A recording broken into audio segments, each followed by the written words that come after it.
বলে দোতলায় বলে তারপর চারতলায় উঠাইতেছেন। ইসলামের একটা সীমা আছে, ওইটা দোতলায় তারপর উঠে চারতলায়। ওই যে কামরুল, গমচোর কামরুল, আমলিকের ডাক্কু কামরুল, গমচোর কামরুল, ওই যে টিভিতে দেখা গিয়েছে না, সে সিঁড়ি দিয়ে উঠতে গিয়ে লিফট বন্ধ, কারণ নাই না, লিফট নষ্ট হয়ে গেছে। কোনটা সে ভুলে গেছে। এই বিএনপির কি পরিমাণ নিপীড়ন নির্যাতন চালিয়েছে, পায়ে গুলি করে তাকে ল্যাংড়া সিএমএম কোর্টে নালতলা উঠিয়েছে না, আমলি উঠিয়েছে না, উঠিয়েছে। লিফট নষ্ট, কারেন্ট বন্ধ করে ওই যে আমাদের অন্তর্বর্তীকালের সরকার ডক্টর ইউনূসকে পায়ে হেঁটে 9 তলায় উঠিয়েছে।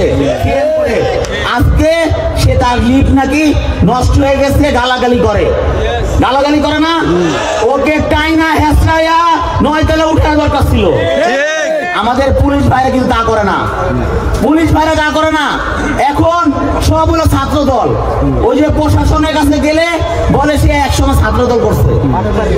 আগে কখনো শুনছেন?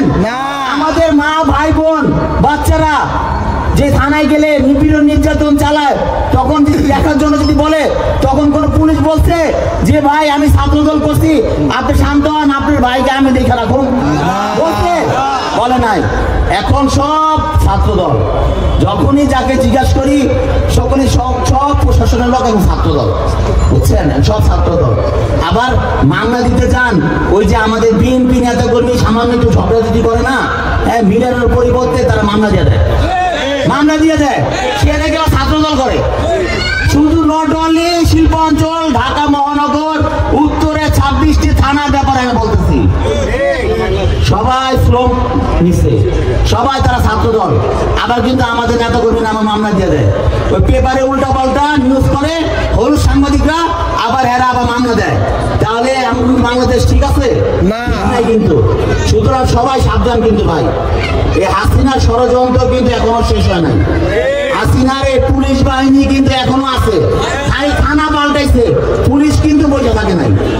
অন্য থানার পুলিশ ওসি এ থানা আসছে, এ থানা ওসি ওই থানায় গেছে, ওই থানায় কিন্তু তাকে চিনা, সে ওই থানায় যায় বলে সে এক সময় ছাত্রদল করছে। আবার কিন্তু জামাতও আছে, জামাতের অবস্থা দেখছেন, জামাত কি শুরু করছে? দীর্ঘ 16 বছর এই বিএনপি ভারপ্রাপ্ত চেয়ারম্যান আমার দেশ নেত্রী বেগম খালেদা জিয়া কতবার চাপের মুখে পড়েও, আন্তর্জাতিক চাপের মুখে পড়েও এই জামাতকে কিন্তু একেবারে কাছ থেকে সরায় নাই।